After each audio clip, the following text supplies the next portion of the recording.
Hello everyone, welcome back to my YouTube channel. Today we will discuss about substitution reaction in octahedral complexes. आज हम बात करेंगे substitution reactions के बारे में जो octahedral complexes में होती है. सुनने में थोड़ा कॉम्प्लेक्स लग रहा होगा पर आप टेंशन मत लो, मैं अच्छे से समझाऊंगी. Substitution reactions are the fundamental reactions in coordination chemistry. These reactions involve the replacement of one ligand in coordination sphere by another without any change in coordination number and oxidation state of metal cation. For example, octahedral complex containing a metal cation or atom bound to live inert ligand say L and one labile ligand say X, which is to be replaced by an incoming ligand Y. सबसे पहले octahedral complex क्या होता है. Imagine करो एक metal ion है जो 6 ligand से सराउंडेड है, बिल्कुल एक ऑक्टाहेड्रन की तरह. मतलब एक सेंट्रल मेटल आयन और उसके पास 6 लिगेंड्स होते हैं. आप सोच रहे होंगे ये लिगेंड्स क्या चीज होती है. लिगेंड्स वो मोलिक्यूल्स या आयंस होते हैं जो मेटल आयन के पास अपने इलेक्ट्रॉन डोनेट करते हैं. अब जब ये कॉम्प्लेक्स बन जाता है तो एक सब्स्टिट्यूशन रिएक्शन हो सकती है जिसमें एक लिगेंड कॉम्प्लेक्स से रिप्लेस हो जाता है दूसरे लिगेंड से. ये रिएक्शंस बहुत इंपॉर्टेंट होती है क्योंकि ये केमिकल रिएक्टिविटी को अफेक्ट करती है. अब सब्स्टिट्यूशन रिएक्शन को हम एक रिएक्शन के थ्रू समझने की कोशिश करते हैं. Ml5X ये हमारे पास एक ऑक्टाहेड्रल कॉम्प्लेक्स है जिसके अंदर जो M है वो हमारा मेटल आयन है. L5X ये हमारे पास 6 लिगेंड है जिसके अंदर जो L5 है वो हमारे पास इनर्ट लिगेंड है एंड X ये हमारे पास एक लेबाइल लिगेंड है जो कि हमारा लिविंग लिगेंड है. मतलब कि कोई भी अगर बाहर से लिगेंड अटैक करेगा तो ये X है वो ही रिप्लेस होगा और जो Y है यहाँ पे वो इनकमिंग लिगेंड है. तो ये Y आके इस ऑक्टाहेड्रल कॉम्प्लेक्स के ऊपर अटैक करेगा. ये X को तो बाहर रिमूव करवा देगा और X की जगह खुद ले लेगा. तो हमारा जो प्रोडक्ट है वो बन जाएगा Ml5Y प्लस में X. अब जो हमारे पास लिगेंड्स होते हैं वो न्यूक्लियोफाइल की तरह ही बिहेव करते हैं. ऐसा क्यों होता है? क्योंकि अगर हम बात करते हैं सब्स्टिट्यूशन रिएक्शन के बारे में तो वो दो टाइप की होती है. First one is electrophilic substitution reaction and second one is nucleophilic substitution reaction. तो अगर हम इसके अंदर पढ़ते हैं ऑक्टाहेड्रल कॉम्प्लेक्स में तो जो सब्स्टिट्यूशन रिएक्शन होती है वो हमारी न्यूक्लियोफिलिक की होती है. हम इलेक्ट्रोफिलिक के बारे में नहीं पढ़ते. अब इसके बारे में हम आपको पूरा एक्सप्लेन करते हैं.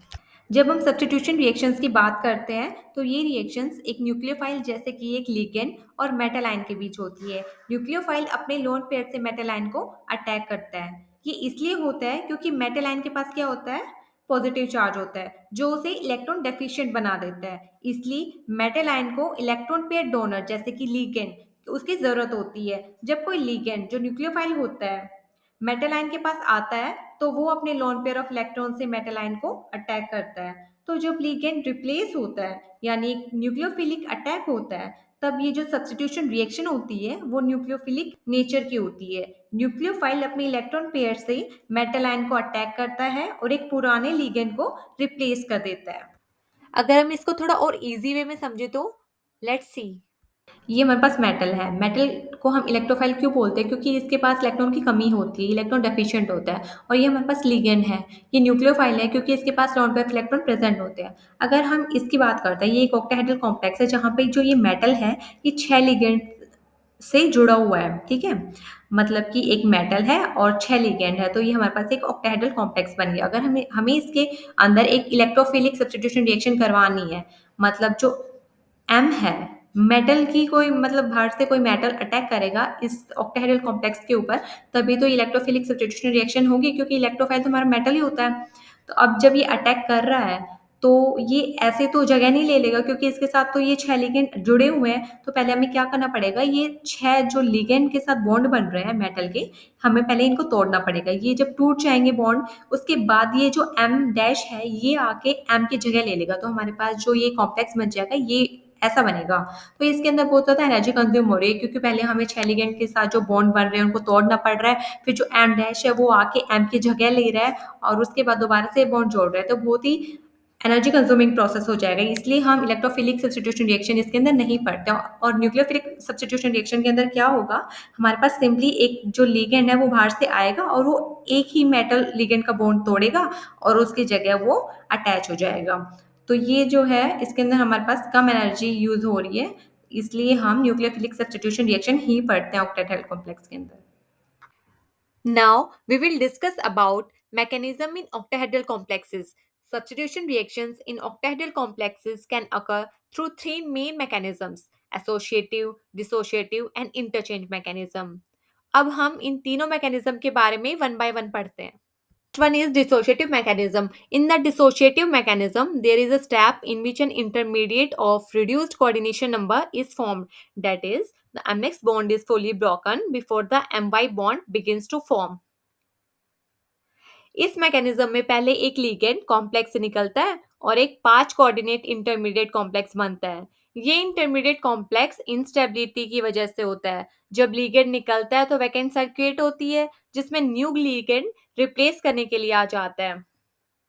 अब इसको हम एक रिएक्शन के थ्रू समझते हैं. जैसे ये हमारे पास एक ऑक्टाहेड्रल कॉम्प्लेक्स है. इसके अंदर जो M है वो तो हमारा मेटल है और L5 और X है, ये हमारे पास 6 लिगेंड है.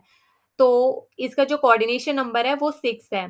पहले हम क्या पढ़ रहे हैं इसमें, डिसोशिएटिव मैकेनिज्म के बारे में. तो जो ये कॉम्प्लेक्स है ये डिसोशिएट होगा, मतलब जो एक्स है वो हमारा पहले रिमूव हो जाएगा. तो जो इंटरमीडिएट बनेगा वो हमारा बनेगा कोऑर्डिनेशन नंबर 5 का.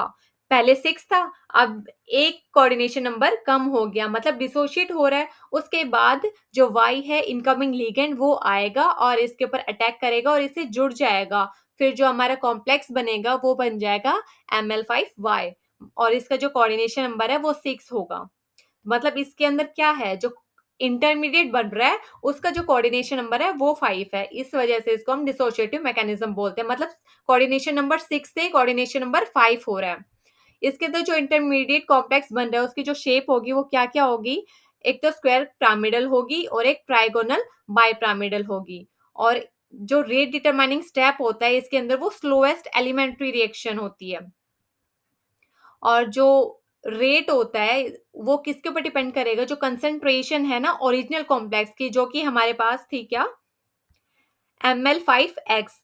सिर्फ इसकी कंसंट्रेशन के ऊपर रेट डिपेंड करेगा, ना कि Y की कंसंट्रेशन के ऊपर.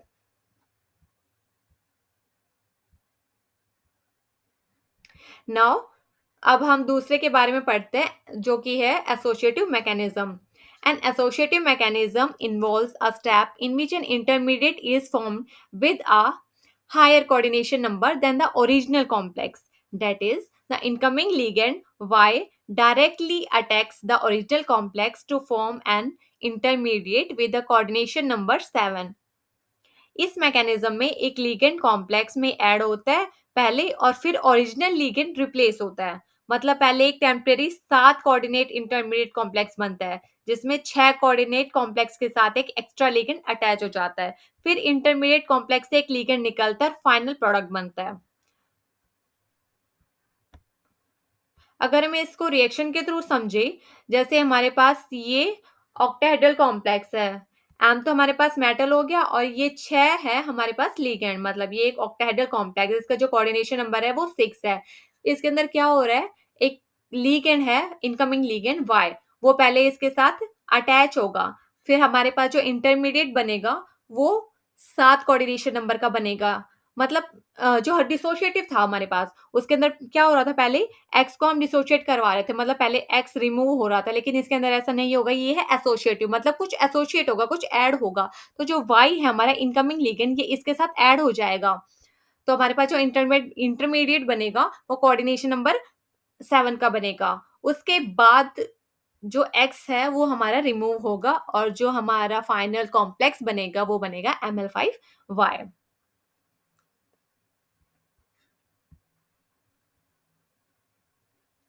इसके अंदर जो हमारा रेट होता है वो दोनों के ऊपर डिपेंड करेगा, एक तो कॉम्प्लेक्स के ऊपर भी, इस कॉम्प्लेक्स के ऊपर भी, जो हमारी ये ऑक्टाहेड्रल कॉम्प्लेक्स है इसके ऊपर भी रेट डिपेंड करेगा, और ये जो इनकमिंग लिगेंड है इसके ऊपर भी हमारा रेट डिपेंड करेगा. ठीक है. और जो इंटरमीडिएट बनता है जो कि कोऑर्डिनेशन नंबर 7 का होता है, उसकी जो शेप होगी एसोसिएटिव मैकेनिज्म में वो या तो मोनोकैप्ड ऑक्टाहेड्रन होगी या पेंटागोनल बाइपिरामिडल होगी. Last one is interchange mechanism. This mechanism takes place in one step without forming a fairly stable intermediate. Instead, the leaving and entering ligands exchange in a single step, forming as activated complex. The interchange mechanism is common for many reactions of octahedral complexes.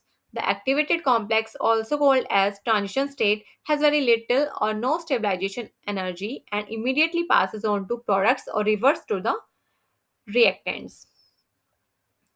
Interchange mechanism में substitution reaction एक hybrid process होता है जिसमें ligand simultaneously bound हो सकता है और निकल भी सकता है। ये मैकेनिज्म एक कॉम्बिनेशन होता है एसोसिएटिव और डिसोसिएटिव मैकेनिज्म का, जिसमें ट्रांजिशन स्टेट इंटरमीडिएट होता है। तो इसमें क्या होगा, जो ये एक्स है हमारा लिगेंड है, ये एक लेबाई लिगेंड है, मतलब ये लिविंग लिगेंड है, और ये वाई है वो इनकमिंग लिगेंड है। तो इंटरचेंज में क्या होगा, ये एक साथ मतलब ये जुड़ जाएगा और ये निकल भी जाएगा एक ही स्टेप के अंदर। एक ही स्टेप के अंदर ये दोनों इंटरचेंज हो जाएंगे, और इसके अंदर जो इंटरमीडिएट बनता है उसको हम एक्टिवेटेड कॉम्प्लेक्स बोलते हैं, ट्रांजिशन स्टेट भी बोलते हैं। और नेक्स्ट स्टेप, उस सिंगल स्टेप के अंदर ये हमारे पास एक्सचेंज हो जाएंगे, मतलब वाई है एक्स की जगह ले लेगा और एक्स है वाई की जगह ले लेगा, ठीक है। और जो रेट होता है रिएक्शन का वो दोनों ही कॉम्प्लेक्स से अफेक्ट करता है। एक तो ये कॉम्प्लेक्स और एक ये जो इनकमिंग लिगेंड है, इन दोनों के ऊपर जो रेट होता है वो डिपेंड करता है। अब अगर हम इसके अंदर डिफरेंसेस की बात करें, तो जो डिसोशिएटिव मैकेनिज्म होते हैं उसके अंदर क्या बताया हमने कि जो इंटरमीडिएट बनेगा वो 5 कोऑर्डिनेशन नंबर का बनेगा।